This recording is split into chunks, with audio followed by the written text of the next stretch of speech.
Hello दोस्तों, welcome to our channel learn with Revant. दोस्तों, आज की इस वीडियो में हम जानेंगे सिलेबस ऑफ आरजेएस, जो राजस्थान जुडिशरी सर्विसेज का एग्जामिनेशन होता है, जिसे आप जज का एग्जाम कहते हैं राजस्थान के अंदर। उसका सिलेबस क्या होता है, कौन कौन से क्वेश्चंस आते हैं, कौन कौन से सब्जेक्ट्स हैं। उससे पहले हम एग्जाम पैटर्न ऑफ आरजेएस समझ लेते हैं, यानी जो आरजेएस का एग्जामिनेशन होता है उसके एग्जाम का पैटर्न क्या होता है। फर्स्ट स्टेज होती है प्रीलिम्स एग्जामिनेशन की। प्रीलिम्स के अंदर एमसीक्यू टाइप क्वेश्चंस आते हैं, 100 मार्क्स के 100 क्वेश्चंस होते हैं। और यूपीएससी या किसी अन्य स्टेट पीसीएस के कंपैरिजन में हम देखें तो आरजेएस का जो प्रीलिम्स होता है वो बहुत इजी होता है। उसका रीजन ये होता है कि इसमें कोई भी नेगेटिव मार्किंग, माइनस मार्किंग नहीं होती है। और प्रीलिम्स एग्जामिनेशन को निकालने का मैं आपको पर्सनल एक्सपीरियंस बताऊं, वो यही है कि आप ज़्यादा से ज़्यादा बैरेक्ट को रिवाइज करें।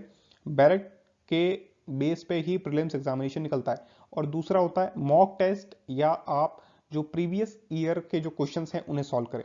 तो प्रीलिम्स का जो रामबाण इलाज कह सकते हैं, या फिर आप जो ब्रह्मास्त्र है, वो यही है कि मॉक टेस्ट आप ज़्यादा से ज़्यादा दें और प्रीवियस ईयर्स के जितने भी क्वेश्चंस हैं वो भी आप ज़्यादा से ज़्यादा सॉल्व करें। सेकंड स्टेज आता है मेंस एग्जामिनेशन। जब आप प्रीलिम्स क्वालिफाई कर देते हैं उसके बाद मेंस एग्जाम देना पड़ता है। मेंस एग्जाम 300 मार्क्स का होता है। आगे हम डिस्कस करेंगे कौन कौन से सब्जेक्ट में कितना कितना पोर्शन होता है। थर्ड स्टेज और फाइनल स्टेज होता है इंटरव्यू, जो कि 35 मार्क्स का होता है। जो भी स्टूडेंट्स मेंस क्वालिफाई कर लेते हैं उन्हें इंटरव्यू के लिए कॉल आता है, और एंड में जो मेरिट लिस्ट बनती है उसके बाद में स्टूडेंट्स जो भी एलिजिबल होते हैं मेरिट लिस्ट के बेसिस पे उन्हें ज्वाइनिंग दे दी जाती है। Syllabus of RJS. सिलेबस के अंदर जो मेनली चैप्टर्स होते हैं वो तीन ही होते हैं, या तीन पार्ट होते हैं। पहला होता है लॉ पेपर 1, जिसमें सिविल लॉज आपसे पूछे जाते हैं। आगे हम डिस्कस कर लेंगे कौन कौन से सब्जेक्ट्स हैं। दूसरा सब्जेक्ट होता है वो होता है लॉ पेपर 2, जिसके अंदर क्रिमिनल लॉज आते हैं, क्रिमिनल एक्ट हैं वो आते हैं। थर्ड होता है लैंग्वेज। लैंग्वेज इंग्लिश और हिंदी दोनों होता है। प्रीलिम्स एग्जामिनेशन के अंदर इंग्लिश और हिंदी का एक स्पेसिफाइड सिलेबस है, उसके अंदर से क्वेश्चंस बनते हैं। और जो भी मेंस एग्जामिनेशन है उसके अंदर लैंग्वेज के अंदर ऐसे राइटिंग्स आती है, तो उसके लिए आपको ऐसे राइटिंग्स की प्रैक्टिस करनी पड़ेगी। तो इसलिए मैं आपको पहले बता रहा हूं कि इंग्लिश और हिंदी का जो सिलेबस है वो भी हमने इस वीडियो में कवर कर रखा है, तो प्लीज आप पूरा वीडियो देखिएगा। अब हम लॉ पेपर 1 के सब्जेक्ट डिस्कस करेंगे कि आरजेएस के अंदर जो लॉ पेपर 1 है उसमें कौन कौन से सब्जेक्ट हैं।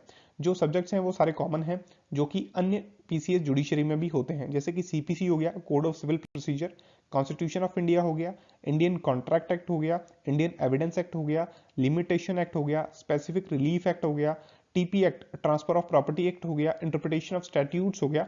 और सिर्फ एक लोकल लॉ आता है, वो है राजस्थान रेंट कंट्रोल एक्ट 2001। तो जो बाहर के स्टूडेंट्स हैं जो राजस्थान से बिलोंग नहीं करते, एमपी के, गुजरात के, दिल्ली के, हरियाणा के या पंजाब के, वो भी राजस्थान रेंट कंट्रोल एक्ट एक कानून को पढ़ के अपना पूरा सिलेबस कवर कर सकते हैं।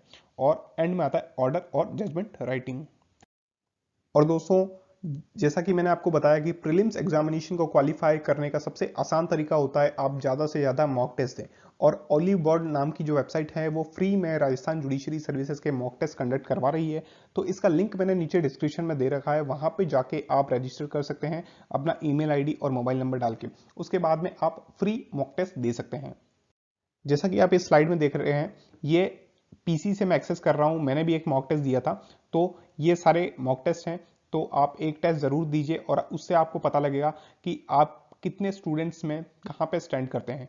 और धीरे धीरे जैसे जैसे आप मॉक टेस्ट देते जाएंगे वैसे वैसे आपको जो आपके कन्फ्यूजन है वो भी क्लियर होते जाएंगे, और आपकी ग्रिप है प्रीलिम्स में वो बढ़ती रहेगी।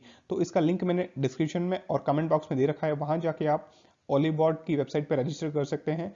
और प्लीज़ आप टेस्ट देके अपना जो भी नंबर या जितने भी आपका स्कोर रहा हो तो प्लीज़ आप कमेंट बॉक्स में मेंशन कीजिएगा। अब हम syllabus of RJS law paper 2 की बात करेंगे।